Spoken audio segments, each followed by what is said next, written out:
Hello learners, welcome to 3AD Study channel. মৰমৰ ছাত্ৰীসকল, আজি মই আলোচনা কৰিব বিচাৰিছো আমি এখন এটা লেসন এটা পাঠৰ গোটেই বিষয়বস্তুখিনি বহুত দীঘলীয়াকে থকা কিছুমান বিষয়বস্তু থাকে এটা বিষয়বস্তুৰ ওপৰত বিতংকৈ এটা কিতাপৰ পাঠত আলোচনা কৰা থাকে তাকে আমি চমুকৈ আমাৰ নিজৰ ভাষাৰে আমি কেনেদৰে এই পাঠটোৰ কথাখিনি বুজিব পাৰিছো সেইখিনি আমি আজি আলোচনা কৰিব বিচাৰিছো ফৰ এক্সাম্পল এটা উদাহৰণ হিচাপে আমি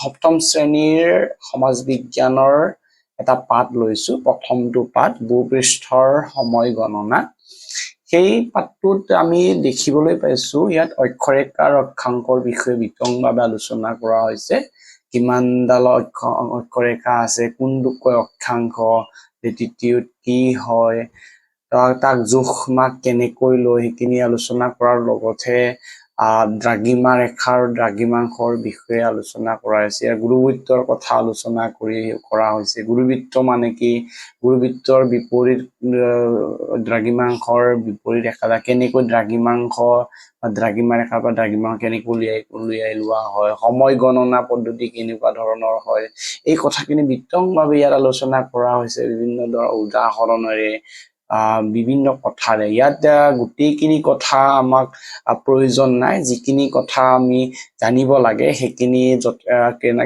কথা কোনবিলাক হয় কোনকেইটা লাইন আমি জানিব লাগিব কোনকেইটা ইয়াৰ ইম্পৰ্টেন্স দিব লাগিব সেইখিনি কথা আমি যেতিয়া আমাৰ নিজৰ ভাষাৰে এটা চমুকৈ নোট কৰিম সেইটোৱেই হ'ব আমাৰ মেইন আমি এনেকৈ পঢ়িব লাগিব সেই সাবজেক্ট এই চেপ্টাৰটো বুলি নহয় আমি বাকি চেপ্টাৰ বিলাকো এনেকৈ পঢ়িব লাগে আমি এনেকৈ নোট বনাব পাৰো পাঠ 1 ভূপৃষ্ঠৰ সময় গণনা পৃথিৱীৰ মেৰুদণ্ডৰ মানে পৃথিৱীৰ সোঁমাজেৰে উত্তৰৰ পৰা দক্ষিণলৈ কল্পনা কৰা ৰেখা হৈছে পৃথিৱীৰ মেৰুদণ্ড বিষুৱ ৰেখা যেটি ইকুৱেটৰ পৃথিৱীৰ উপৰিভাগৰ সোঁমাজৰে পূবা পশ্চিমাকৈ কল্পনা কৰা ৰেখা হৈছে বিষুৱ ৰেখা অক্ষৰেখা বিষুৱ ৰেখাৰ সমান্তৰালকৈ উত্তৰৰ দক্ষিণ মেৰুবিন্দুলৈ কল্পনা কৰা বৃত্তাকাৰ ৰেখাবোৰ হৈছে বিষুৱ অক্ষৰেখা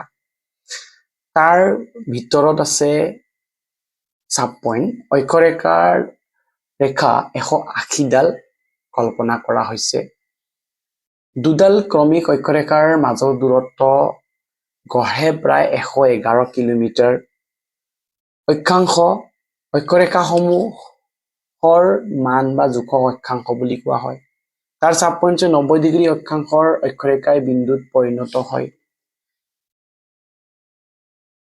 অক্ষাংশ নিৰ্ণয় কৰিবলৈ কৌণিক দূৰত্ব ব্যৱহাৰ কৰা হয় কৌণিক দূৰত্ব মানে কি পৃথিৱীৰ উপৰিভাগৰ কোনো এখন ঠাইয়ে বিষুৱৰ সৈতে কেন্দ্ৰ সৃষ্টি কৰা কোণৰ মানক এই ঠাইখনৰ কৌণিক দূৰত্ব বুলি কোৱা হয় তাৰ সাব পইণ্ট হৈছে অক্ষৰেখাই বিষুৱৰ সৈতে কেন্দ্ৰ সৃষ্টি কৰা কোণৰ মানেই হল অক্ষাংশ একেডাল অক্ষৰেখাত থকা ঠাইসমূহৰ অক্ষাংশ একেই তাৰপিছত আছে কৌণিক দূৰত্বৰ জোখৰ একক ডিগ্ৰী মিনিট আৰু ছেকেণ্ড অৰ্থাৎ 1 ডিগ্ৰী সমান 60 মিনিট আৰু 1 ডিগ্ৰী সমান 1 মিনিট সমান 60 ছেকেণ্ড বিষুৱ ৰেখাৰ অক্ষাংশ 0 ডিগ্ৰী বা 0 ডিগ্ৰী কৰ্কট ক্ৰান্তি আৰু মকৰ ক্ৰান্তি ৰেখাৰ অক্ষাংশ 23.5 ডিগ্ৰী সুমেৰু আৰু বৃত্ত আৰু কুমেৰু বৃত্তৰ অক্ষৰেখাৰ অক্ষাংশ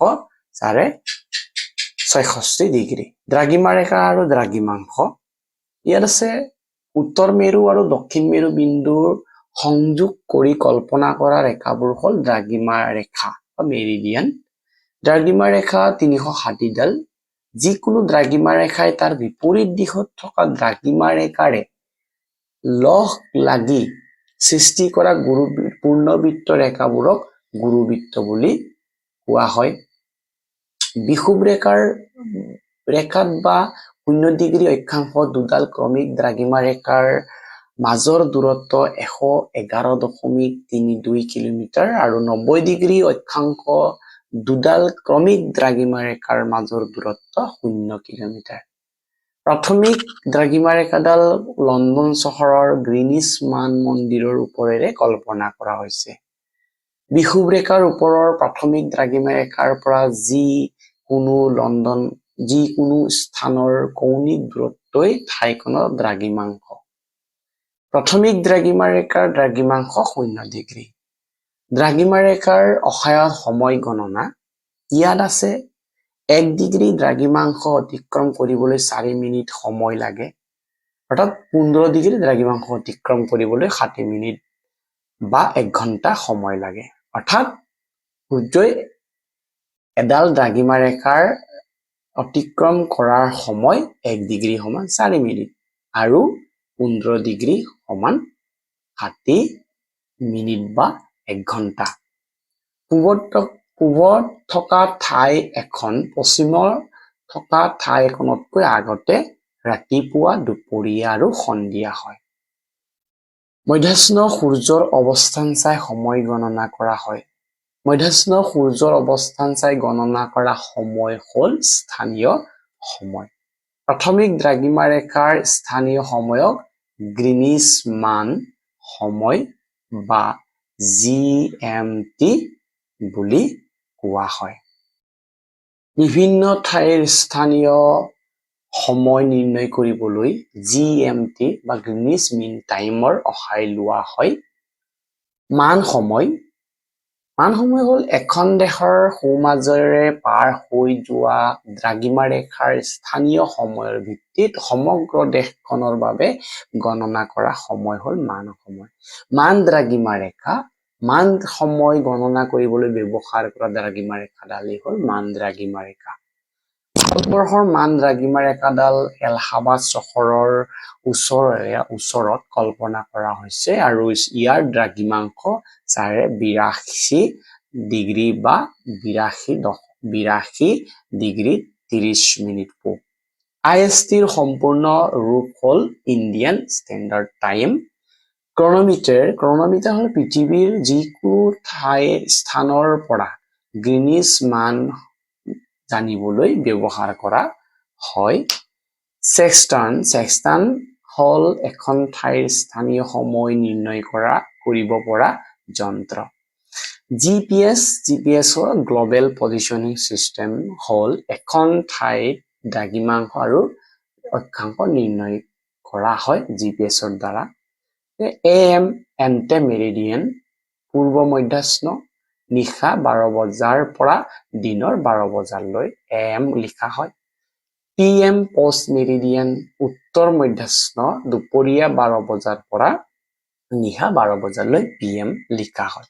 দুখন ঠাইৰ মাজৰ দূৰত্ব বা দ্ৰাঘিমাংশৰ পাৰ্থক্য নিৰ্ণয় কৰিবলৈ আমি গ্ৰীনিজৰ পৰা একেফালে বা পূবত বা পশ্চিমত থাকিলে ডাঙৰ মানৰ পৰা সৰু মানটো বিয়োগ কৰিলেই দুখন ঠাইৰ মাজৰ দূৰত্ব পোৱা যায়। যদি ঠাই দুখন দুইফালে থাকে, অৰ্থাৎ পূব আৰু পশ্চিম দুইফালে থাকিলে মান দুটা যোগ কৰিলেই ঠাই দুখনৰ মাজৰ পাৰ্থক্য পোৱা যায়। গতিকে আমি এনেকৈ এটা লেচনৰ পৰা যিমান লেচনটো ডাঙৰ হ'লেও আমাৰ নিজৰ ভাষাৰে নিজে যেনেকৈ বুজি পাইছো তেনেকৈ নোট কৰিব লাগে, তেতিয়া বেছিকৈ মনত থাকিব, পঢ়িবলৈ সুবিধা হ'ব। গতিকে আমি ইয়াতে আজিৰ ভিডিঅ'টো শেষ কৰিছো। ধন্যবাদ। বাই।